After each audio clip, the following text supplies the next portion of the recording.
Is there anything more terrible in the world than wars, natural disasters, and pandemics?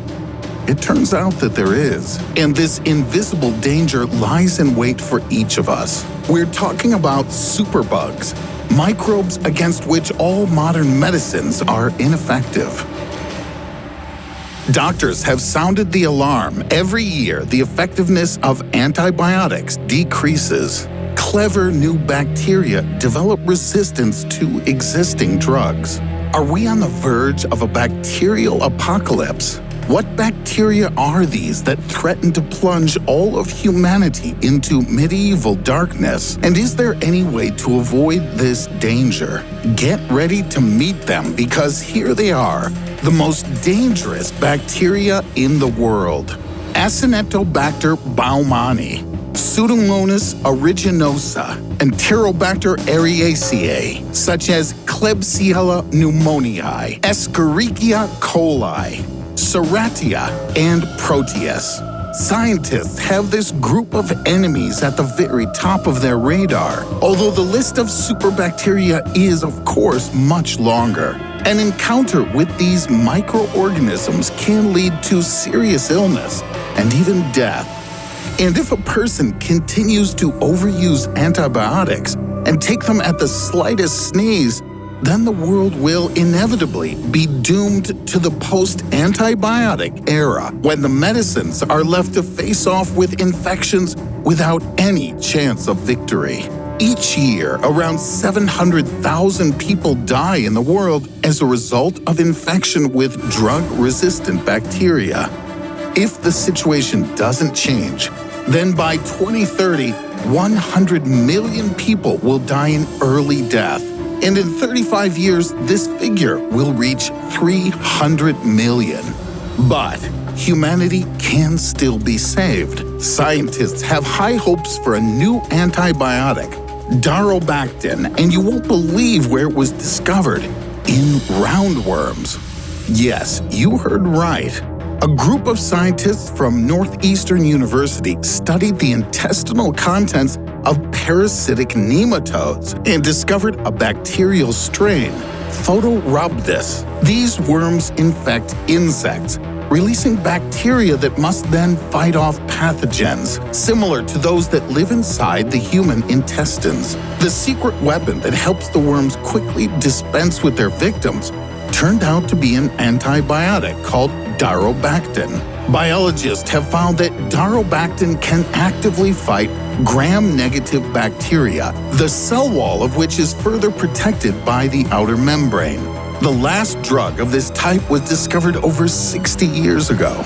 In bacteria, a mutation in the BAM-A protein gene is responsible for the formation of the outer membrane. In addition to regulating the formation of the outer membrane, it ensures the proper incorporation of various proteins into it. DAROBACTIN attacks the protein from the outside, tightly binding to it and then disabling it. The unique antibiotic leaves the pathogenic bacteria no chance to renew the outer membrane, and it dies. In laboratory tests, the new antibiotic has already proven effective and cured mice of dangerous infections of Escherichia coli and Klebsiella pneumoniae without toxic side effects.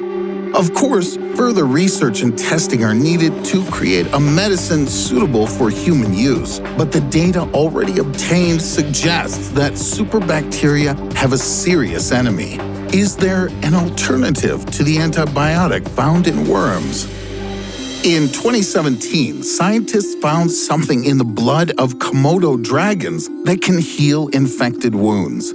Scientists from George Mason University in the United States have created a synthetic substance with antimicrobial properties on the basis of a blood molecule found in the Komodo dragon. The peptide is called DRGN1. It's already been tested on Pseudomonas aeruginosa, as well as Staphylococcus aureus. These two superbugs are especially difficult to fight. They form colonies or biofilms, which are much more difficult to cope with than with a single microorganism. The results shocked scientists. Of the 8 peptides obtained by scientists, 7 were able to completely destroy the bacterial colonies. Therefore, the new substance has a very good chance of becoming an antibacterial drug of the future. Although, if we need the fresh blood of lizards for further examination, then we need to hurry. There are less than 3,000 monitor lizards left on Earth who are ready to participate in such an experiment in the name of a good cause. If it doesn't work out with the Komodo dragon, then scientists have another option: the American alligator. And there's something special about the blood also flowing through its body. In the early 21st century, chemists from Louisiana surprised the international scientific community by stating that a blood serum from the American alligator can successfully kill 23 bacteria strains, including strains resistant to antibiotics. The research team found that the antimicrobial molecules in the blood serum of alligators are specific peptides, which scientists called alligacin. Surprisingly, a 5% serum solution was able to cope even with the HIV virus. But you can't inject these substances directly into human blood.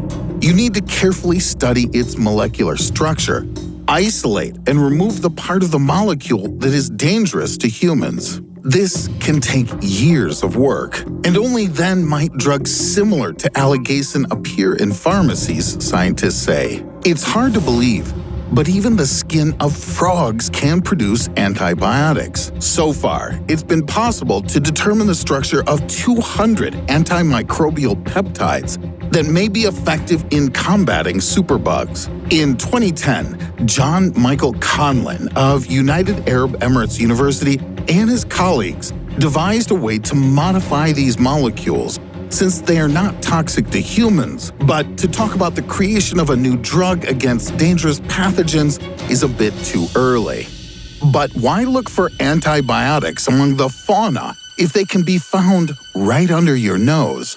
German scientists from the Eberhard Karras University of Tübingen isolated a new broad-spectrum antibiotic named LUGDUNEN from bacteria living in the human nose. It turned out that one of the strains of the bacterium Staphylococcus lugdunensis, under certain conditions, effectively inhibits the growth of Staphylococcus aureus. Further experiments showed that LUGDUNEN acts on many superbacteria, including E. coli, Enterococcus, Pseudomonas aeruginosa, and others.